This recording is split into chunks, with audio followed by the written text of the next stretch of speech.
Your dog's healthy food might be quietly damaging their heart. I know that sounds alarming, but in 2018, the FDA started investigating a potential link between grain-free dog food and a deadly heart condition, and millions of dog owners had absolutely no idea. Here's the thing though, the story the internet tells you about this is wrong. Both sides are wrong. The grain-free crowd and the anti-grain-free crowd are both cherry-picking the data. So in this video, I'm going to show you what the research actually says. No agenda, no dog food brand sponsorship, just the science, so you can make a real decision for your dog. Stay with me, because what we cover in the next 15 minutes could genuinely matter for how long your dog lives. Here's how most dog owners end up in this situation. You're at the pet store. You pick up a bag of regular kibble. You flip it over, and the first ingredient is corn, or wheat, or soy, and something in your brain says, that doesn't sound right. My dog isn't a cow. Why is there corn in this? So you start Googling, and Google sends you to a dozen blog posts and Reddit threads and Instagram reels telling you that grains are fillers, that dogs evolved to eat meat, that grain-free is the natural choice. The bags are beautiful. They've got wolves on them. They say things like ancestral diet and biologically appropriate. So you switch, and you feel good about it. You're being a responsible pet parent. Then 2018 happens. The FDA releases an investigation. They're looking at a potential link between grain-free diets and a heart disease called dilated cardiomyopathy, DCM. This is a condition where the heart muscle weakens and can't pump blood properly. The pet food internet explodes. Now there are just as many blog posts telling you grain-free is literally killing dogs. Your vet might have even mentioned it.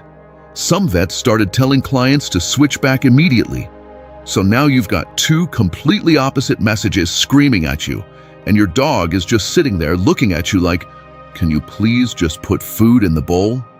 Here's why this is such a mess.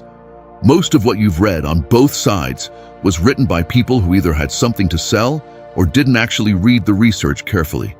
So let's fix that right now. Let's start with what the FDA actually said, because it's been wildly misrepresented. In July 2018, the FDA announced they were investigating a potential link between grain-free diets and DCM. Keyword, investigating. This was not a recall. This was not a confirmed causal link. This was them saying, we're seeing something that warrants a closer look. By 2019, they had collected reports of DCM in about 560 dogs. That sounds significant, but context matters. There are an estimated 77 million pet dogs in the United States.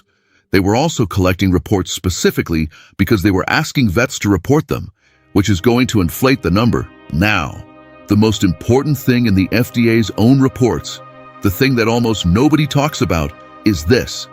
They never established causation. They found an association. And in science, those are very different things. Here's a classic example. Ice cream sales and drowning rates are correlated. They go up together every summer. That doesn't mean ice cream causes drowning.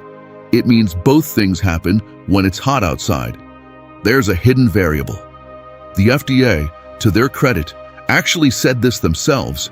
In a 2020 update, they noted that the data did not establish a causal link and that further research was needed. Then, and here's the part that barely made headlines, they effectively deprioritized the investigation. That doesn't mean the concern went away. It means the picture is complicated. What did they find? The majority of DCM cases were in breeds already genetically predisposed to it.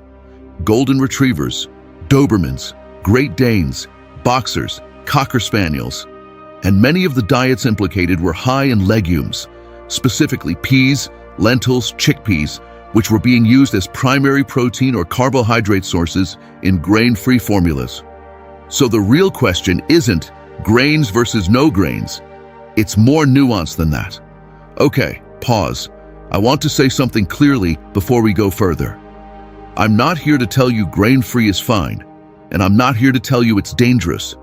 Both of those positions are too simple. What I am telling you is that you deserve to understand the actual complexity so you can have a real conversation with your vet instead of walking in there having read a blog post and thinking you know everything. Keep going with me. This next part is where it actually gets interesting.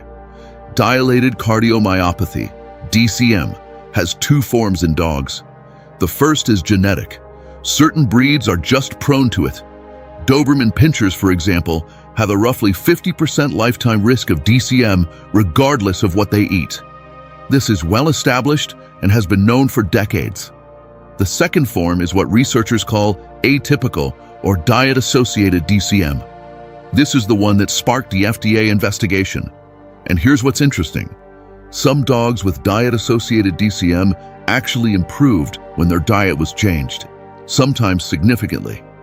That's a real signal, the leading hypothesis, and I want to be clear, this is still a hypothesis, is that the issue isn't grain-free per se, but rather the heavy use of legumes like peas and lentils as primary ingredients in those diets. Here's why legumes are suspicious. They're high in compounds that may interfere with taurine metabolism. Taurine is an amino acid that's critical for heart function in dogs. Some researchers believe these legume-heavy diets may either reduce taurine absorption or increase its excretion, leading to a deficiency. A 2019 study from UC Davis looked at golden retrievers eating grain-free, legume-heavy diets and found lower taurine levels, and several dogs showed early signs of DCM. When those dogs were switched to a different diet and given taurine supplementation, most showed cardiac improvement. That's compelling. But, and this is important, it's one study in one breed with a small sample size. It hasn't been definitively replicated at scale. What we can say with reasonable confidence, some dogs on certain grain-free diets developed DCM. Many of those diets were very high in peas, lentils, and legumes. Some of those dogs improved when diet was changed. Taurine deficiency is a plausible mechanism, but isn't confirmed as the cause. Genetics still plays a significant role in who is vulnerable. What we cannot say, that all grain-free food is dangerous, that grain-free food definitely causes DCM, that switching back to grain-based food guarantees safety, that your specific dog is at risk. Now let's talk about why grain-free became a thing, because understanding the marketing helps you cut through it. The grain-free movement in pet food was largely inspired by the raw feeding movement and books like The Ancestral Diet Philosophy. The idea that since wolves don't eat corn, your dog shouldn't either. This is a reasonable-sounding argument with a significant flaw. Domestic dogs are not wolves. Dogs split from wolves roughly 15,000 to 40,000 years ago. And during that time, living alongside humans, they evolved specific genetic adaptations for digesting starch. A 2013 study in Nature found that dogs have significantly more copies of the amylase gene, the gene responsible for starch digestion, than wolves do. Dogs are genuinely biologically better at digesting grains than their wolf ancestors. Does that mean grains are ideal? Not necessarily. But the dogs didn't evolve to eat grains argument is just factually wrong. Now, are grains great for dogs? Are they optimal nutrition? This is where it gets murkier. Some grains, particularly refined grains in large quantities, probably aren't the best primary ingredient. The quality of ingredients matters enormously. Here's what the grain-free brands got right. A lot of cheaper grain-inclusive foods do use low-quality grains as filler. Cornmeal, soy hulls, stuff that's cheap and adds bulk without a lot of nutritional value. That's a legitimate concern. But the response to that isn't necessarily remove all grains. The response is use high-quality, whole food ingredients, whether that includes grains or not. A chicken and brown rice diet with real whole ingredients is almost certainly better than a grain-free pea and lentil diet where legumes make up 30% of the formula. Ingredients and their quality matter more than the grain-free label. Real quick, flip over your dog's food bag right now. Seriously, go grab it. Look at the first 5 ingredients. Are legumes, peas, lentils, chickpeas, pea protein listed multiple times in those first 5? That's a red flag, regardless of whether it's grain-free or not. We're going to talk about exactly what to look for in just a second. Not all dogs carry the same level of risk here. Let's be specific. If your dog is one of these breeds, pay closer attention. Golden Retrievers, Doberman Pinschers, Boxers, Great Danes, Cocker Spaniels, Irish Wolfhounds, Portuguese Water Dogs. These breeds have either a genetic predisposition to DCM or were specifically flagged in the early case reports. That doesn't mean grain-free food will definitely hurt them, but it does mean the margin for error is smaller, and it probably makes sense to choose more conservatively and get regular cardiac checkups. If your dog is already showing signs like exercise intolerance, coughing, a distended belly, fainting, or breathing difficulty, those can be symptoms of DCM, and you need a vet visit, not a YouTube video. For dogs not in high-risk breeds, on a diet that isn't dominated by legumes, the risk is likely low. The FDA investigation found DCM is still a relatively rare condition in the overall dog population. But here's my honest take. The uncertainty is real. The research isn't settled. And given that the downside risk is a potentially fatal heart condition, it's reasonable to be thoughtful about this, even if you're not alarmed. Okay, here's what I'd actually do if I were in your shoes. 1. Check your current food's ingredient list. If legumes, peas, lentils, chickpeas, pea protein, pea starch appear in the first 5 ingredients or appear multiple times, that's worth reconsidering. This is true whether or not the food is labeled grain-free. 2. Look for foods that meet WSAVA guidelines. WSAVA is the world's Small Animal Veterinary Association. They have guidelines for how to evaluate pet food companies. Look for brands that employ full-time, board-certified veterinary nutritionists, conduct feeding trials, and have published research. This weeds out the brands that are formulating by trend rather than science. 3. Don't assume grain-free is better or worse by default. A high-quality grain-free food from a company that does rigorous testing, doesn't over-rely on legumes, and has a strong nutritional track record is probably fine. A cheap grain-inclusive food with cornmeal and soy as primary ingredients is probably not great. The label is less important than what's actually in the bag and who made it. 4.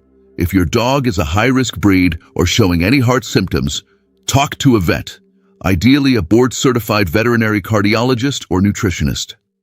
A baseline cardiac ultrasound, called an echocardiogram, can catch early DCM before symptoms appear. If you have a Golden or a Doberman especially, this is worth doing regardless of diet. 5. Taurine levels can be tested. If you're concerned, ask your vet about testing plasma and whole blood taurine levels. This is a real test that can actually tell you whether your dog may be taurine deficient. If they are, dietary change and supplementation can genuinely help. Here's the bottom line. The fear that grain-free dog food is secretly killing millions of dogs is overblown. The dismissal that there's nothing to see here is also wrong. The truth is in the middle. It's nuanced, and it depends on your specific dog, their breed, the specific food, and the specific ingredients. The goal isn't to make you anxious about every meal you give your dog. The goal is to give you enough information to ask the right questions. You know what's funny? The people most certain about grain-free dog food on both sides tend to be the least informed. Certainty and complexity don't usually live in the same house. The fact that you're still watching this, taking the time to actually understand the nuance, that already makes you a better advocate for your dog than most. If this was useful, here's what I'd love you to do. First, share this with one person who has a dog, especially if they're on a grain-free diet and have never really looked into this.